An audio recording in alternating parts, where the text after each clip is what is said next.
Pour mon trading de CFD, je veux une plateforme différente. Des graphiques personnalisables, une exécution rapide, des spreads serrés, avec un acteur reconnu présent en France. Trader différemment avec CMC Markets.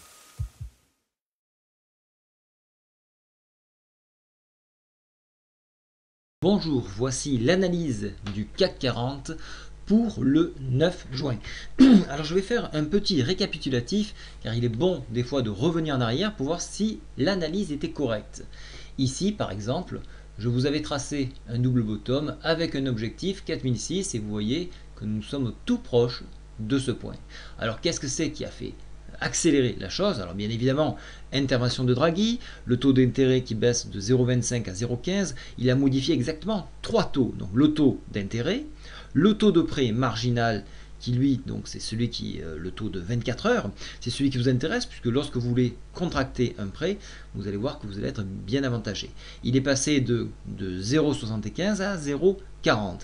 Et important, le taux de dépôt, on n'avait jamais vu ça, un taux négatif, moins 0,1%. Alors, il y a quand même pourquoi de telles mesures? Pourquoi de telles mesures? Tout simplement parce que déjà, l'inflation ne va pas aussi fort que prévu. On espérait atteindre des 2%, on est à 0,7, on a des prévisions jusqu'à 1,1 puis 1,4 pour 2016. La croissance est molle.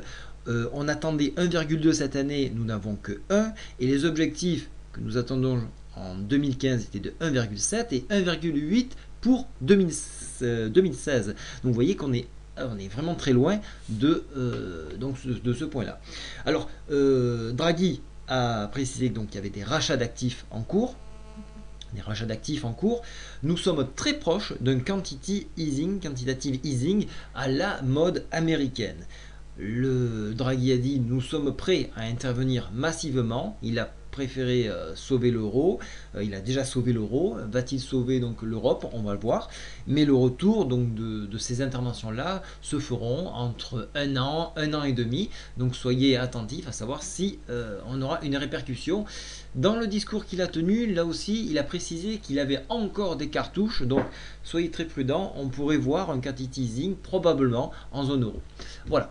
Donc maintenant, qu'est-ce que nous avons ici? Techniquement, vous voyez qu'on est sorti du biseau, on l'a cassé, donc le fait de le casser nous a fait accélérer le mouvement. Donc vous voyez que nous nous rapprochons de cette médiane de fourchette d'Andrews, tout proche de ce barrage-là, un barrage à 4600 points, qui est non seulement un point psychologique, également, donc, on a vu ça, l'extension du double bottom, et également donc, cette médiane-là.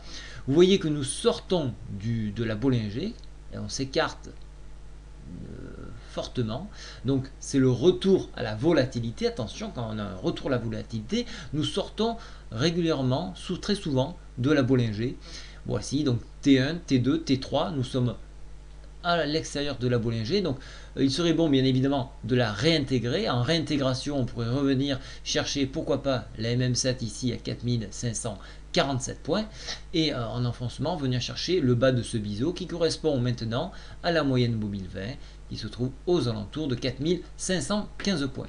Alors pour les haussiers, bien évidemment, le barrage se trouve ici autour d'une fourchette 4600, 4612 en dépassement. Attention, on ouvre une très grosse voie vers pourquoi pas des beaucoup plus hauts aux alentours de 4700 points. Alors on a beaucoup ri lorsque j'ai dit attention, probable contact au 4006. On y est, donc attention une fois de plus à cette cassure, il faudra la surveiller. Au niveau des indicateurs, la MACD donne une orientation positive, le stochastique donne une orientation positive. Donc si vous souhaitez jouer la baisse, attention, cherchez des points clés qui peuvent vous permettre de grappiller quelques points. Mais actuellement, au vu de la configuration, nous sommes toujours dans une configuration haussière. Voilà, j'espère que ce petit point vous a permis de vous replacer sur les marchés et je vous souhaite une très bonne journée. Au revoir.